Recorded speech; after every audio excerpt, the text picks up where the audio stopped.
오늘 말씀은 하나님을 사랑하는 사람은 이라는 제목으로 함께 말씀을 나누도록 하겠습니다. 오늘 본문에 보면 바리새인과 서기관 중에 몇 사람이 예수님을 만나러 옵니다.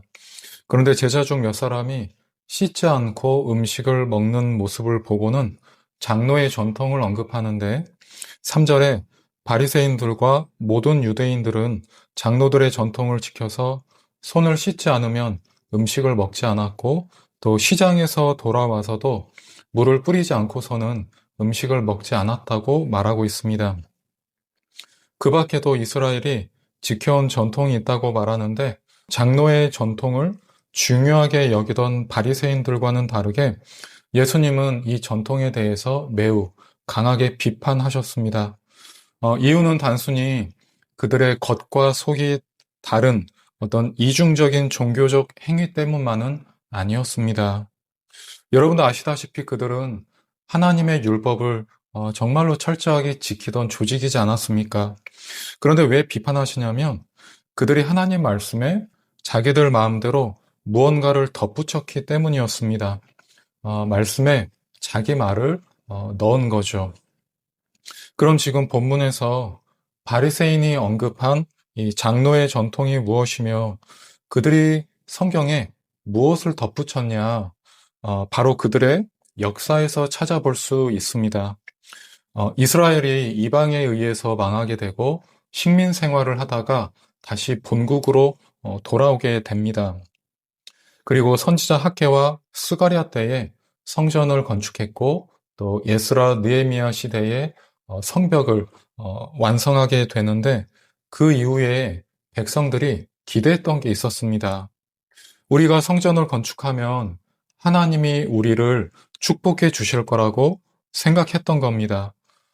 내가 주를 위해서 뭔가를 하면 하나님이 반드시 나를 축복해 주실 거라고 생각했던 겁니다. 지금 그들이 살고 있는 곳은 물 한 방울 구하기 힘든 곳이었기 때문에 그곳에서 사람이 산다는 건 그야말로 기적이라고 할 만큼 척박하고 또 메마른 땅이었습니다. 또 주변 강대국들의 이 살기와 위협 때문에 자기와 가족을 지키기 어려울 만큼 그들은 늘 이 긴장과 두려움 속에 살아야 했죠. 뿐만 아니라 그들의 고통은 이 내부에도 있었습니다. 같은 민족 안에서 가진 자가 없는 자 위에 군림했기 때문에 대부분 서민이고 또 극빈자였던 다수의 백성들은 매일 눈물이 마를 날 없는 삶을 살고 있었던 겁니다. 그런 그들에게 하나님은 단순히 종교에 갇혀 있는 신이 아니었습니다. 그들에게 하나님은 생명줄이었고 또 슬픔이 꽉 찬 내 인생의 위로였고 안식이었던 겁니다. 그렇게 살고 있던 백성이 매일 자기 살을 뚫고 들어오는 고통을 참으면서 성전을 건축했던 겁니다. 그리고 드디어 완성하게 되죠. 이제 그들은 솔로몬 때 누렸던 안정과 번영, 그리고 내 힘으로 지킬 수 없었던 가족을 하나님께서 지켜주시고 안식을 주실 거라고 생각했습니다. 그런데 웬일인지 성전을 건축한 이후에도 하나님의 임재가 느껴지지 않는 거예요. 하나님께 헌신하면 삶이 풍성해질 줄 알았는데 아무 변화가 없었고 나와 내 가족은 여전히 공포와 억압 속에 살고 있는 겁니다.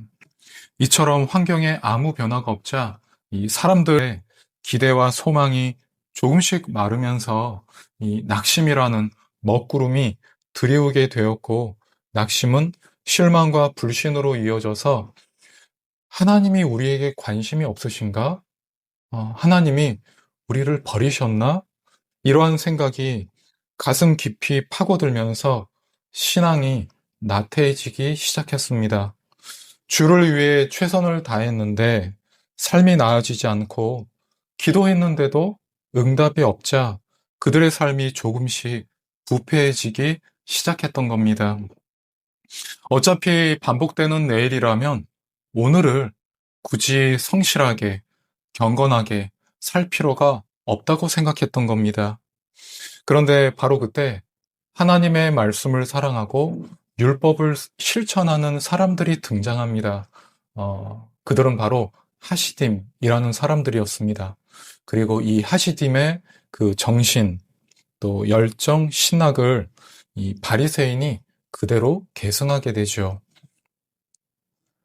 그런데 이 하시딤이 율법을 지키기 위해서 사용한 방법이 상당히 독특했어요.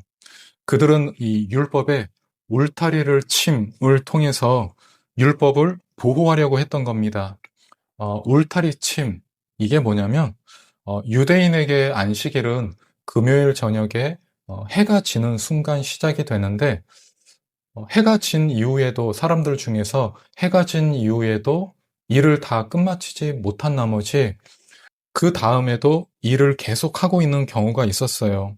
그러면 정리를 하는 그 시간만큼 안식일을 범하게 되는 거죠. 그래서 하시딤은 이를 방지하기 위해서 안식일만큼은 해가 지고 난 직후가 아니라 해가 지기 몇 분 전에 시작되도록 시간을 바꿔버립니다.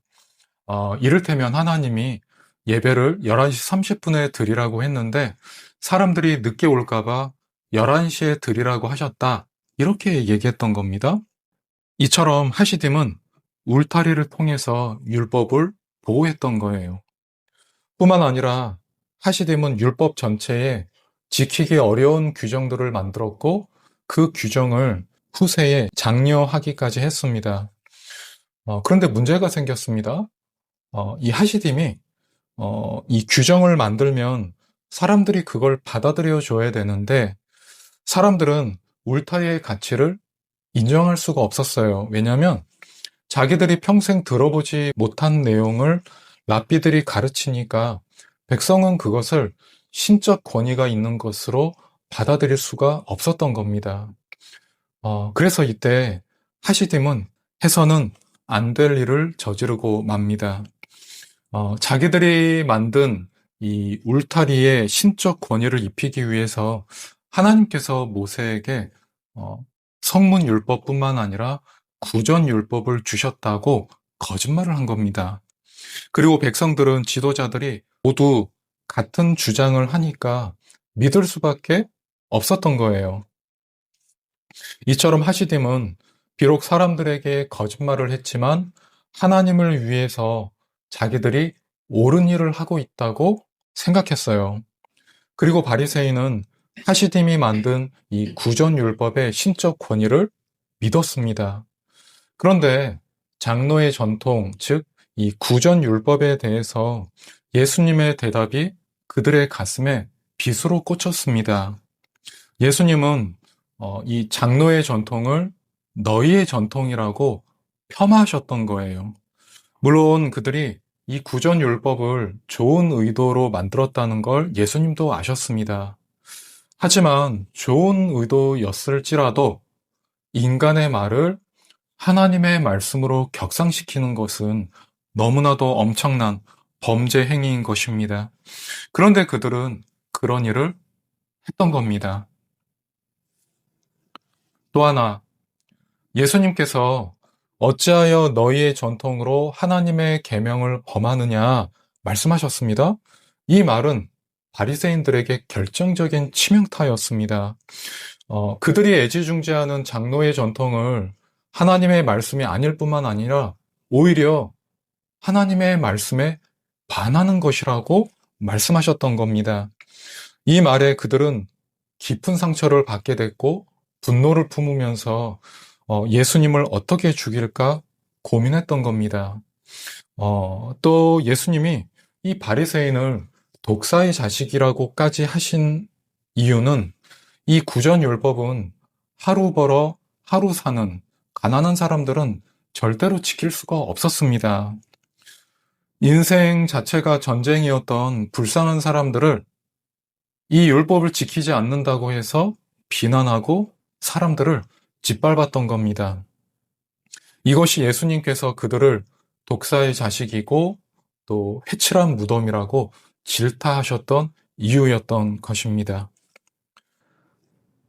제가 어릴 때 함께 교회 다니던 형제가 있었어요. 이 형제는 참 교회 생활을 열심히 했습니다. 그리고 그의 부모님도 하나님에 대한 마음이 특심했고, 그래서 사람들로부터 존경을 받았습니다. 그런데 하루는 이 형제가 엄마와 말다툼을 했는데, 그 내용이, 이 형제는 인문계 고등학교를 다녔거든요.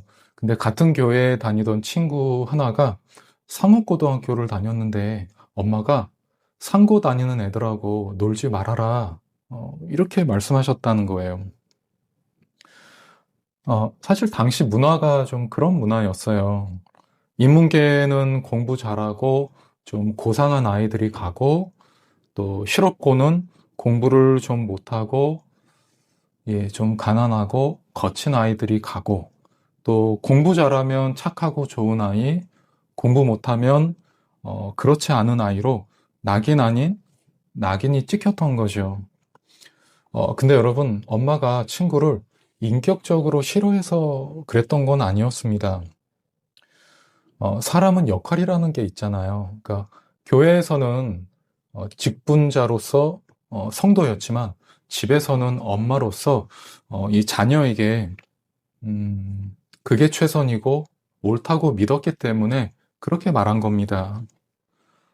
여러분, 우리도 내 삶에 중요한 가치를 놓치고 있는 부분이 있을 수 있고, 틀렸는데 정답이라고 믿고 있는 게 있을 수 있습니다. 그걸 찾기 위해서 우리는 매 순간 우리 자신을 돌아봐야 됩니다. 점검해 봐야 되는 겁니다. 신앙생활도 마찬가지예요. 내가 나를 봤을 때 신앙생활을 잘 하고 있는 것처럼 생각할 수 있지만 하나님이 보실 때는 아닐 수 있습니다. 자, 우리의 생사위복과 우리의 이 인간의 숙명, 즉 태어나면 반드시 죽음이 기다리고 있고 그 다음 심판대 앞에서 천국이냐 지옥이냐를 결정하시는 분은 하나님이세요. 우리는 그분의 아들이기도 하지만 또한 우리의 신분은 그분의 종입니다.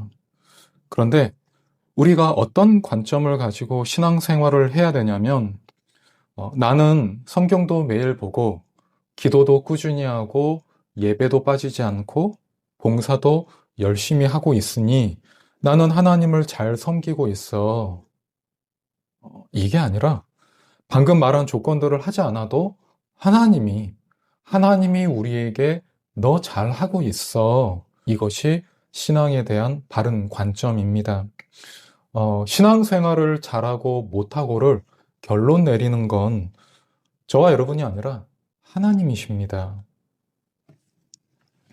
예배도 마찬가지입니다.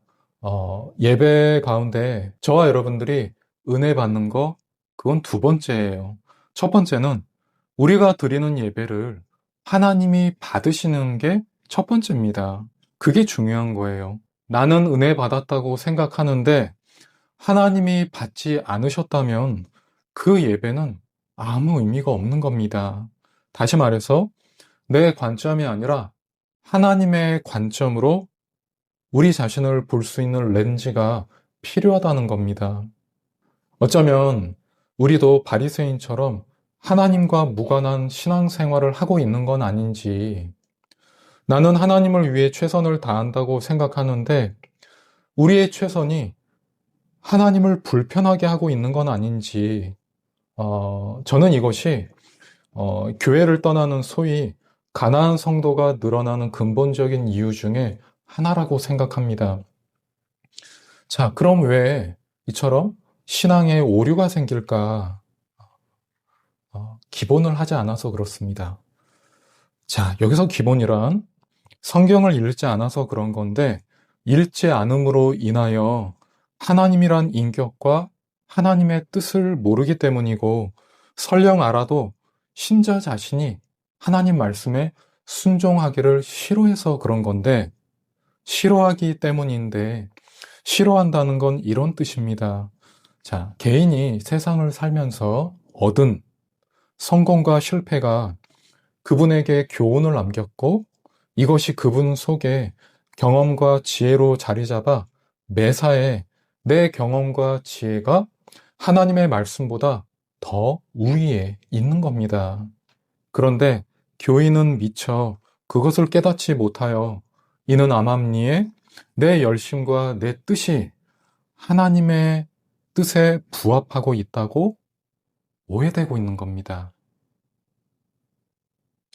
사랑하는 성도 여러분, 우리에게 하나님의 말씀으로 오해되고 있는 장로의 전통은 무엇입니까? 우리 각자에게 주어진 시간이 끝나면 그 다음 우리는 심판대 앞에 서야 되는데 우린 자신 있게 설 수 있을까요? 여러분, 우리 이 모습 이대로 이렇게 살면 안 되지 않을까요? 뭔가 우리 삶에 개혁이 필요하지 않을까요? 내가 하고 싶은 것, 내 눈에 좋아 보이는 것, 내 욕망이 이끄는 삶을 산 나머지 하나님이 우리에게 원하시는 삶, 성도가 성도됨의 그 정신이 너무 많이 훼손되어 있지는 않나요? 여러분, 우리는 우리 자신과 싸워야 됩니다. 마귀를 대적해야 됩니다. 말씀에 자신을 굴복시키기 위해서 몸부림쳐야 됩니다. 여러분, 우리 다시 성도의 자리로 돌아갑시다. 사랑하는 여러분, 우리는 내 자존심은 중요하게 생각하면서 제자로서의 자존심은 왜 중요하게 생각하지 않을까요? 크리스찬으로서의 명예를 지키기 위해 우리는 전쟁을 치를 각오를 해야 됩니다. 그래서 우리 후손에게 돈이나 세상 가치를 물려주는 게 아니라 어떻게 하면 하나님의 말씀대로 살 수 있는지에 대한 지혜와 생명보다 귀한 믿음을 우리 후손들에게 물려주어야 됩니다. 하나님은 저와 여러분들을 사랑하십니다. 또한 하나님은 우리에게 사랑받기를 원하십니다. 우리 삶 가운데 부수적인 것 때문에 정말로 놓치지 말아야 될 것들을 놓치고 있지는 않습니까? 귀하신 하나님이 본질에서 벗어나 그저 종교라는 틀에 갇혀 계시고 말씀보다 장로의 전통이 우리에게 영향을 주고 있지는 않은지 모르겠습니다. 이제 우리는 나와 하나님과의 관계에 있어서 이처럼 형식적이고 피상적인 관계를 정리해야 할 것입니다. 또한 하나님은 우리에게 성숙을 요구하십니다. 우리의 언어의 성숙, 우리의 행동의 성숙, 지난 세월 어려웠던 시절을 생각하며 우리 주변에 헐벗고 상처 입은 사람들을 싸매고 품어줄 줄 아는 마음의 성숙, 뿐만 아니라 우리가 받은 구원의 즐거움을 사람들에게 드러낼 줄 아는 신앙의 성숙함, 무엇보다 하나님의 말씀을 기초로 한 사고의 성숙함이 우리에게 있기를 바랍니다. 힐교회 성도 여러분, 세상은 우리 믿는 사람들에게 어떤 기대가 있을 거예요.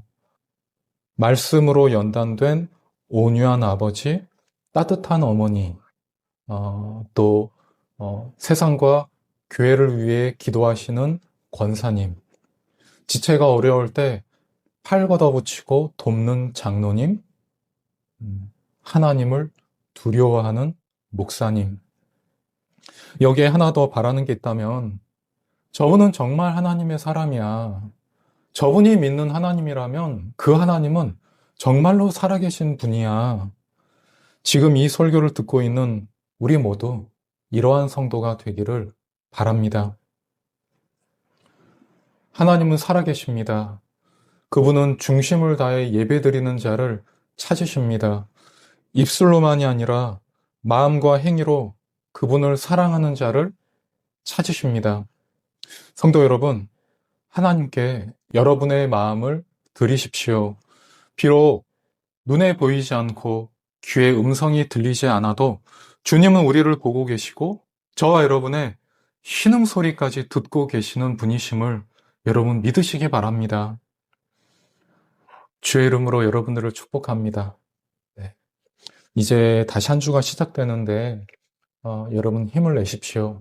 하나님이 여러분들과 함께 계십니다. 하나님의 평강과 은혜가 우리 모두와 함께 하시기를 바랍니다. 여러분 사랑합니다. 아멘.